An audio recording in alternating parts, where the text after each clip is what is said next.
Matozzo. Matozzo cerca ancora Lefebvre col destro! Davide Lefebvre su assist di Matozzo, si sblocca subito il Cotton Club che pazientemente stava cuocendo la propria manovra e trova nel proprio centravanti il punto di sfogo, 1-0. Lungo di Tinazzi, stop di Lefebvre, palleggio elegante del numero 23 che poi apre la grande sulla destra.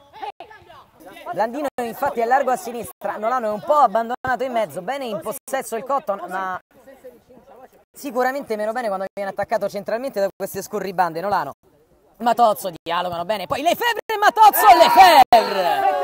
2 tiri in porta del 23, 2 gol del Cotton Club, segna il centravanti, 2-1.